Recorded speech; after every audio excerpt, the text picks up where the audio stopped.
My fiancé announced, "The wedding is off unless you double the budget." I said, "You're right, it's off." Then I used the wedding fund to buy Bitcoin. When it tripled 6 months later, her mother called begging me to reconsider. I, 29 male, was supposed to marry Brooke, 27, this past June. We'd been together for 4 years, engaged for 1. Everything seemed perfect until she discovered Pinterest and wedding influencers. Our original budget was $25 Qley. I'd saved $15 over 3 years, and my parents contributed $10 as their wedding gift. Pretty reasonable for a nice venue, good food, and about 100 guests. That was the plan we agreed on when I proposed.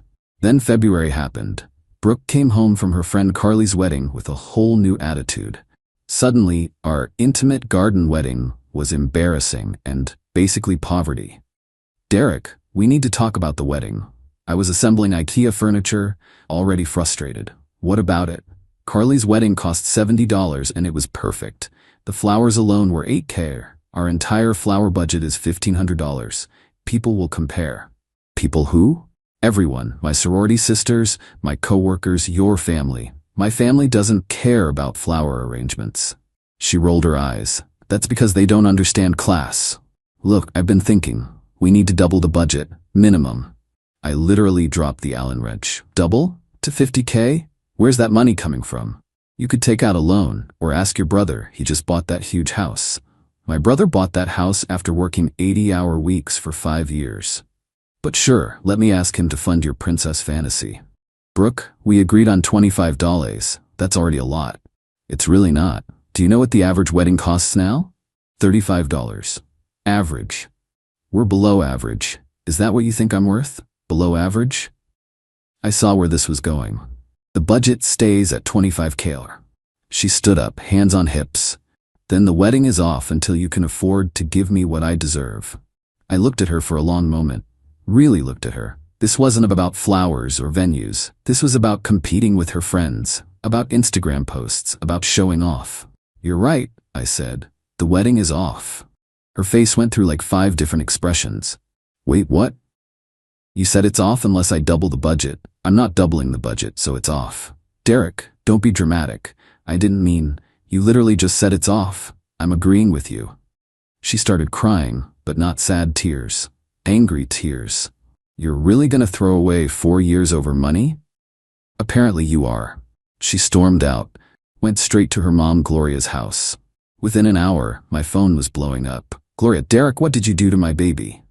"Brooke's sister Tiffany, are seriously canceling the wedding over $25K? Cheap ass." "Carly, the $70K wedding friend." "Wow, Derek, way to show our true colors. Brooke deserves better." I turned off my phone and did something impulsive. Opened my laptop, logged into Coinbase, and bought $25K worth of Bitcoin. All of it. The entire wedding fund. Why? Honestly, pure spite. But also, I figured if I was going to be single, might as well take a risk. Bitcoin was at around $28 per coin at the time. Everyone said it was stupid. My buddy Jake called me insane. Brooke came back 3 days later with Gloria. "Derek, we need to discuss this like adults," Gloria said, sitting on my couch uninvited. "Nothing to discuss. Brooke ended our engagement. I accepted." "She didn't end anything," Gloria snapped. "She made a reasonable request. Modern weddings are a scam. I'm not going into debt for a party." Brooke pulled out her phone. "I already posted that we're postponing until you get your finances together. You should post that it's canceled entirely, and you should probably move your stuff out." The look on her face, like I'd slapped her with a fish. "You're kicking me out? We're not engaged anymore. Why would you live here?" "Because I have nowhere to go. I can't afford rent on my own." Should have thought about that before ultimatums. Gloria went nuclear. "You little piece of garbage, after everything my daughter gave you." What exactly did she give me? Half the rent? Sometimes? When she wasn't spending it on CrossFit? They left, but not before Brooke grabbed some things, and Gloria threatened to sue me for emotional damages. Good luck with that. Update 1: so Bitcoin hit 35K. My $25 was now worth about $31. Not life-changing, but satisfying. I hadn't told anyone except Jake. Meanwhile, Brooke had launched a full social media campaign, posted old photos of us with captions like, "Sometimes love isn't enough when someone values money over your happiness." And know your worth, ladies. Her friends ate it up. Comments about how I was financially abusive and manipulative. One particularly creative person said I probably had small dick energy. Then Brooke started dating Todd, some CrossFit coach who looked like he ate testosterone for breakfast. She made sure to post lots of photos, him carrying her on his shoulders, them at expensive restaurants. Upgrade kind of love, know your worth. Whatever. I was focused on work and watching my Bitcoin. Then I got an interesting call from our former venue. Mr. Derek? This is Patricia from Rosewood Gardens. I'm calling about your deposit. Oh right, can you process the refund? Actually, there's an issue. A Miss Brooke called saying she's still planning the wedding and wants to change the date, but she needs access to the deposit. We're not together anymore. Please process the refund to my card. I'll need that in writing. Also, she was quite aggressive with our staff. We've actually banned her from the property. Apparently, Brooke had shown up demanding they transfer everything to a new date with Todd as the groom. When they said they needed my authorization, she'd thrown a spectacular fit, called them worthless service workers, and threatened to leave bad reviews everywhere. They refunded my $3,000 deposit immediately. But Brooke wasn't done. She started telling people I'd stolen her wedding money, that she'd contributed equally, she'd contributed exactly dollars, that I was holding her inheritance hostage. The inheritance part was especially creative since the only thing she'd inherited from her grandpa was a 1997 Honda Civic with no AC. Then came the extinction burst. Wait, no, that's too predictable. Let me call it what it was, the meltdown. Brooke convinced Todd to confront me at my gym, not my regular gym. I'd switched after we broke up, but somehow she found out where. I was mid-bench press when this roided out dude appeared. You Derek? Kinda busy here, man. I'm Todd, Brooke's boyfriend. I re-racked the weight. Congratulations? You need to give her back her money. What money? The wedding money. She says you stole 30 grand from her. I actually laughed. 30? It was 25, and it was never hers. Don't play games, bro. Be a man and give her what's hers. Tell you what, Todd, show me one receipt, one bank transfer, one piece of evidence she contributed to that fund, and I'll give her every penny. He stood there, probably trying to figure out if he could bench press me through the wall. She doesn't have receipts, but because she never contributed. Anything else? He tried to step closer, intimidate me. A staff member appeared immediately. Everything okay here? This guy's harassing me, I said calmly. He's demanding money his girlfriend claims I owe her. Todd got escorted out, banned from that gym too. Brooke was really building a reputation. Update 2, Bitcoin crashed to 22K. My 25K was now worth about 19.5K. Not great, not terrible, I held. Brooke and Todd's relationship imploded. Turns out Mr. Testosterone was also giving private training sessions to 3 other women, very private, very naked. Brooke showed up at my apartment at 11 p.m. on a Wednesday, drunk. Derek, I know you're in there. I called the cops. Told them my ex was outside drunk and I was concerned for her safety. They took her home to Gloria's, but not before she'd thrown up in my building's lobby. The building manager was thrilled. Next morning, Gloria called from a number I didn't recognize. You called the police on Brooke? She was drunk and trespassing. She was trying to apologize. At 11 p.m.? Drunk? Screaming? You ruined her life. She could have had Todd, but she was hung up on you. Todd who was cheating on her. That's not, how did you? She needed closure. She got closure when she ended our engagement over flower budgets. Gloria's next move was fascinating. She called my mom. My mom, bless her, is not one to mess with. Former Marine, current no nonsense. Mom called me. Gloria just spent 40 minutes crying about how you're ruining Brooke's life. Want me to handle this? What did you say? That Brooke made her choice and choices have consequences. Then Gloria called me a bitter old woman who raised a failure. Oh no. Oh yes, I've got her number now, and her Facebook, and her husband's work email. Mom, please don't. Already done. Sent Harold their whole family's Instagram history. All those posts about you being cheap and abusive. He wasn't aware his wife and daughter were harassing my son online. Harold, Gloria's husband, was apparently not aware of any of this. He'd been traveling for work, thought the wedding was postponed for compatibility evaluation or something. He was not happy. Update 3. Bitcoin hit 52K. My 25K investment? now worth approximately $46. I woke up to 18 missed calls from Gloria, not Brooke. Gloria. The voicemails were something. Derek, sweetheart, it's Gloria. I think we got off on the wrong foot. Derek, please call me back. Brooke is devastated. Derek, we heard about your investment success. Congratulations. Brooke would love to celebrate with you. Derek, you selfish prick, call me back. Then Brooke started texting from different numbers. Hey, heard you did well with crypto. Good for you. We should talk. I've grown a lot. I always believed in us. The wedding stuff was just stress. Please? One coffee? I know you're reading these. Todd meant nothing. You won. Are you happy? I'm miserable. My therapist says I was wrong. I know about the Bitcoin, Derek. How did they know? Jake's girlfriend Bailey worked with Brooke's friend Qley. Jake mentioned it to Bailey. Bailey mentioned it to Qley. Qley immediately called Brooke. The campaign began immediately.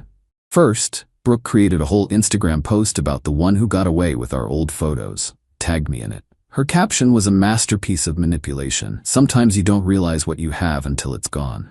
Derek, you were right about everything. I let material things cloud my judgment. You tried to build a future while I was planning a party.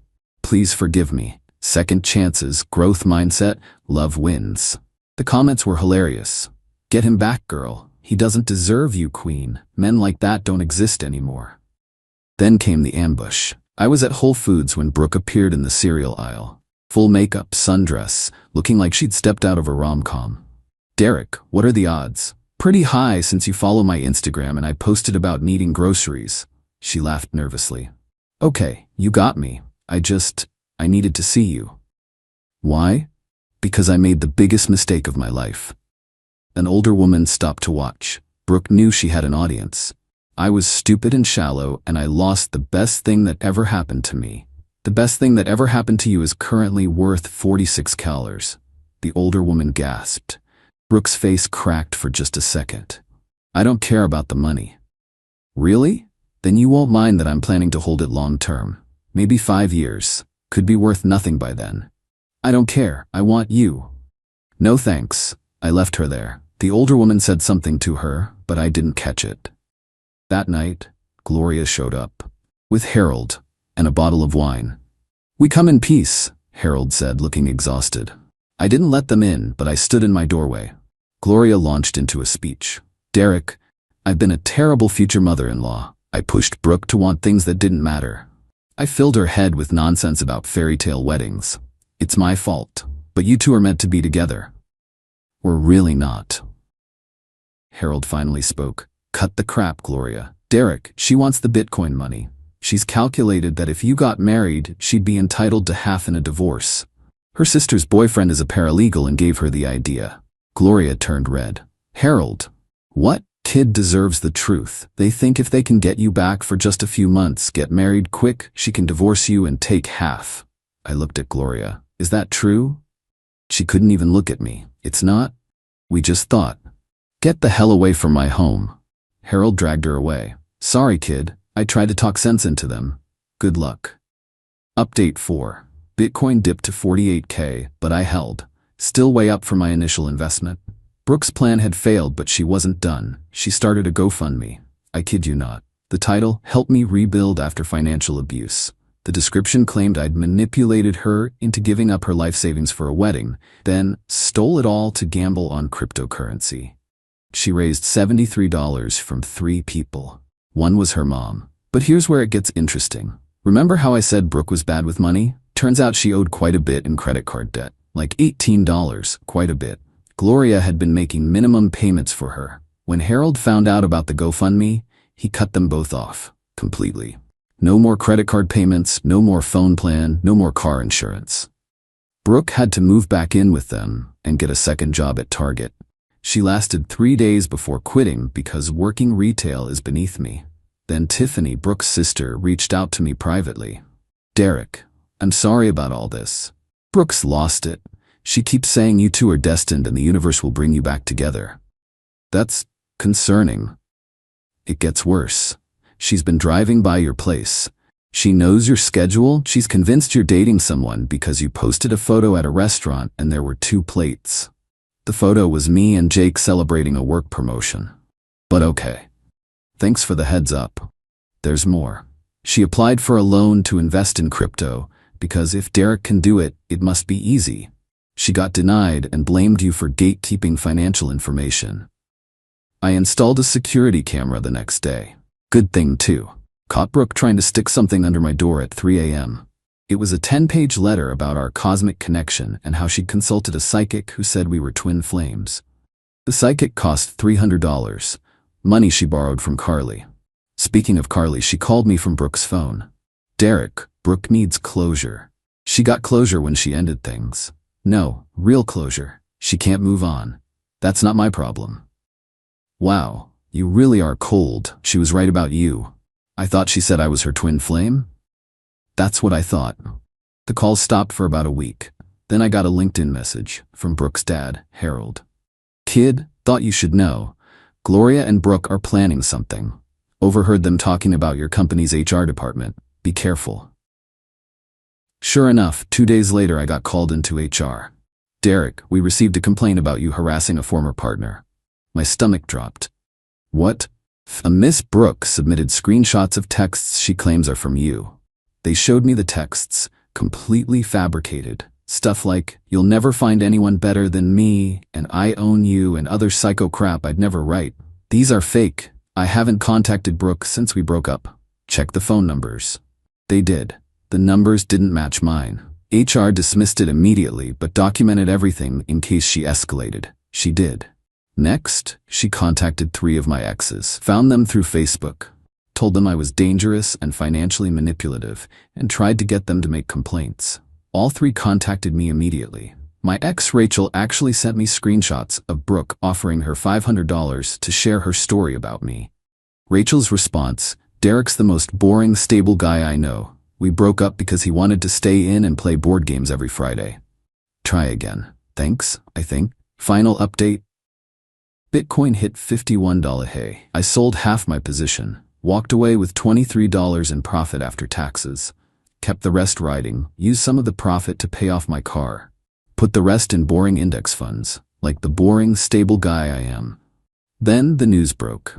Brooke had started dating someone new, Roger, a 58-year-old divorced dentist she met at her temp job at a dental office. But here's the kicker. She told him she was 23, and that she was a social media consultant, taking a break from her exhausting career, and that she'd never been engaged before. Roger was smitten, started talking about marriage after 3 weeks. Brooke was posting about her mature king and how age is just a number when souls connect. Gloria was thrilled, posted constantly about how Brooke had found a real provider and someone who knows her worth. Then Roger's adult daughter found Brooke's old Instagram posts, all of them. The ones about me. The wedding planning. The whole timeline of crazy. She hired a private investigator, found out about the debt, the failed manipulation attempts, even the fake HR complaint. Roger dumped Brooke at Olive Garden. During the unlimited breadsticks, our mutual friend Amy was their server and heard everything. Brooke threw breadsticks at him. Got banned from Olive Garden. The breadstick incident became legendary in our friend group. Gloria called me one last time. I hope you're happy. You've ruined my daughter's life. Gloria, I haven't spoken to Brooke in months. How is this my fault? If you just married her, she'd have divorced me for half my assets. Harold told me the plan. Silence. She's destroyed her reputation, Derek. No one will date her. Maybe she should work on herself instead of trying to trap men into marriage. You put ideas in her head about money. I literally tried to have a reasonable $25 wedding. She's the one who demanded double. That Bitcoin money should have been your wedding. It was my money, from my savings, for a wedding she canceled. She hung up. Last I heard, Brooke's working at a call center, still living with her parents. Gloria and Harold are in marriage counseling. Tiffany won't speak to any of them. The CrossFit gym banned her for harassing Todd's new girlfriend. Roger is dating someone age-appropriate. Qley never got her $300 back. As for me, I'm good. Still holding some Bitcoin. Still boring and stable. Started dating Amber, a software engineer who thinks expensive weddings are stupid and wants to elope in Vegas, ironically. My mom sent Gloria a Christmas card with a photo of me looking happy. Petty? Yes. Do I care? No. To everyone saying I should have just given Brooke another chance. Why? She showed me who she really was. When someone tells you they value Instagram photos over your financial future, believe them. To those saying I'm the villain, I kept my own money and refused to be manipulated. If that makes me evil, I'll wear the badge proudly. And to Brooke, since I know you're still stalking my socials, Bitcoin's at 60K now. My remaining position is doing great. How's Roger? Oh wait. Edit, stop asking for Brooke's Instagram. Let's not go there. Edit 2. To the person who found the Olive Garden incident on TikTok and sent it to me, you're a legend. Roger really did duck when the breadsticks started flying. Edit 3. Harold reached out to apologize for everything. We actually grab beers sometimes now. He's a good dude stuck in a bad situation. He's secretly proud I didn't cave to their demands.